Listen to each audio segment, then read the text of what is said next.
中国经济第二季度意外增长 5.2%， 背后却流着中国全体人民的泪水。国企发不出足额薪水，员工不得不在业余时间跑外卖挣钱糊口，这还算是好的。普通人连工作都找不到，没钱生活让他们整日愁眉不展，中国人饭都快吃不上了。一份中共审计报告让人大开眼界，原来中共各级政府拿着养老金和各种补助给农民的钱随便乱花。据说有人1岁开始工作，22岁退休，累计拿走养老金69万块，这绝非个例。中国25省有 2.8 万人，拿走养老金5亿多元。不过与党比起来，这就是小巫见大巫了。中共政府欠债179万亿，债务成本却让中国普通百姓分担。有人惊呼，中国全民负债时代已经到来。这里是大时局要闻透视，我是王真。中国的怪现象就是多。刚刚公布的中国 GDP 数据远超外界预期，按说中国人应该过上好日子才对，但事实上中国每天都在不断重复降薪、欠薪还有失业的故事。国企员工张金明的工资从原来的5500元降到4200元，只好靠送外卖填补亏空。每天晚上下班后，他就变成了外卖小哥，干到晚上11点半，足足3个钟头，可以赚大概60到70块钱，周末也不放过。但他很怕碰到同事和熟人，那场面会很尴尬。他说，在国企上班的人还送外卖，真的不是光彩的事，可实在没有办法。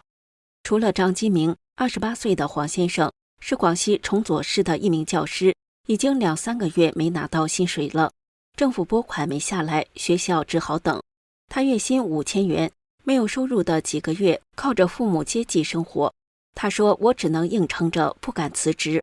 他庆幸自己没有结婚，也没有房贷和车贷，要是成了家，有孩子要养，再欠下那么多乱七八糟的债，那压力真不敢想象。安徽阜阳临泉县的一名老师说，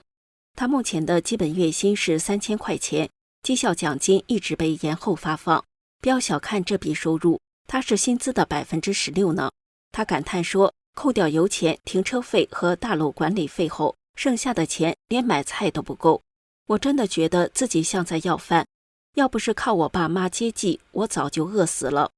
国企员工靠跑外卖赚取外快，公务员靠父母接济，普通人的生活就更苦了。20岁的黄婷婷原来在江苏省的一间餐厅打工，今年4月恰逢美中贸易紧张局势升温，餐厅生意急剧下滑，营收骤减，老板要求员工每月放4天无薪假。他决定在上个月辞职。他说，我还是得付房租，还要生活啊。江苏是中国出口大省，经济显然要比全国平均水平高，但他仍然要辞职。其实他心里也没底，以前1-2天就能找到的餐厅工作，可从6月离职到现在，工作还是没有着落。一名猎头对他说，他应征的那个职位已经有超过10人在争夺。黄婷婷无奈地说，今年的就业市场比去年还糟。就在中国国企员工、公务员薪水大减，普通人找不到事做的灰暗时刻，中共6月24号在全国人大公布的一份2024年度审计报告，看了让人震惊。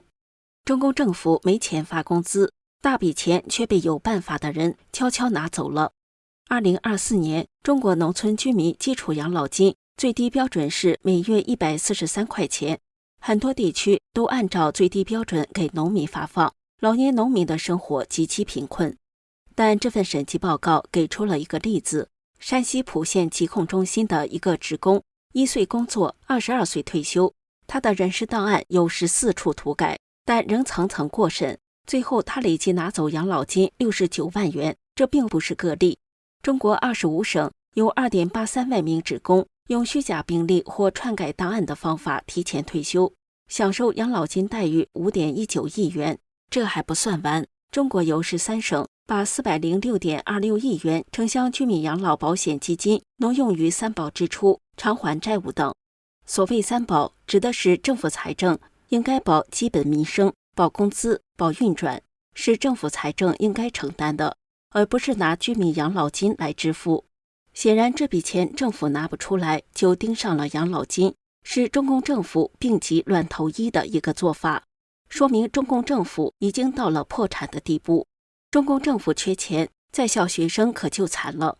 审计报告称，108个县、1038所学校基本办学条件短板应补未补，有的教室漏雨，有的电脑报废后没有再配备，有的食堂因无处摆放桌椅，学生长期站立用餐。15个县在当地学校未补齐短板的情况下，还投入1.67亿元搞形象工程等，买了高架树，修建了景观。惠农补贴也被地方挪用，16省175县截留挪用41.64亿元惠农补贴，用来偿还当地政府债务、发放公职人员工资等。甘肃一乡镇官僚2018年以来编造80多户农户信息，伪造签字，累计冒领惠农补贴400余万元，拿来赌博挥霍了。报告里提到，3235名基层干部虚报冒领2329.66万元，还有16省104县不法人员恶意骗取4.78亿元。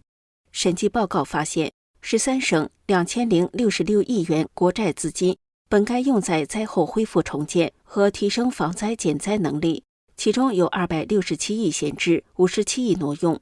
中共官方能审计出来的问题，只能说是小打小闹，中共统治下全部都烂透了。真正烂掉的大头是中共政权。有人在网易发布全民负债时代来临，总负债超200万亿，你的钱都去哪了的文章，但原文已经被404了。好在新闻网7月16号转发了这篇文章，文中说，最近金融监管总局公布了一组让人惊掉下巴的数据，截至2024年底，中国的总负债已经突破200万亿元大关，算下来人均负债接近15万元，这可不是一组冰冷的数字，它正实实在在地影响着咱们每个人的生活方式和经济健康。全民负债时代真的来了。为啥说全民负债不是吓唬人呢？现在居民债务增速首次超过了企业，家庭债务占 GDP 的比例已经高达 60%， 这已经超过了国际警戒线。咱们来具体看看钱都花哪了。房贷那绝对是大头，住房按揭贷款余额高达 74.3万亿元，占总负债近 65%。 现在在大城市，房价和收入比超过20:1，很多人月供一还就是30年，压力山大。除了房贷，消费贷也成了新宠，信用卡欠款 9.7万亿，消费贷 12.8万亿元，而且年增长率都超过2位数。买房、买车、孩子教育、消费升级，这些都在一点点盘剥着我们未来的收入。就说教育开支，居家教育支出占家庭支出的 16.8%， 远远高于发达国家。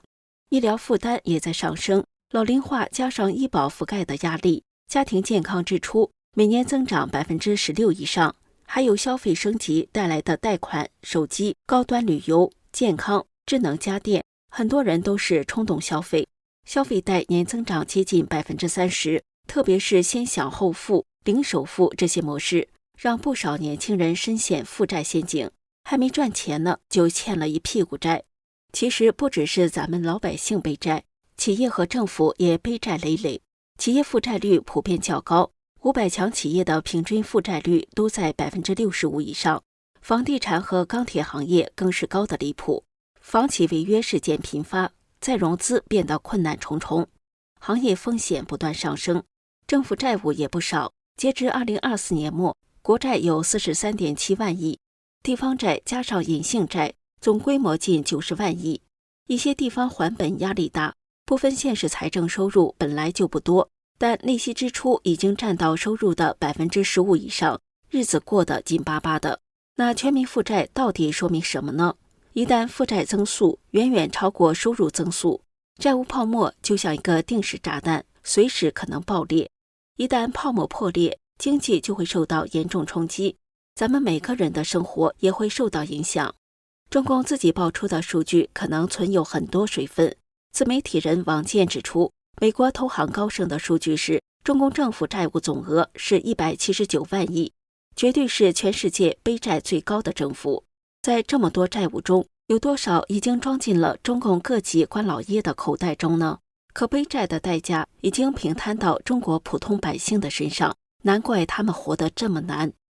这里是大时局要闻透视，感谢您的陪伴与思考，请订阅、分享并打开小铃铛，一起在动荡中坚守真相，在黑暗中点燃希望。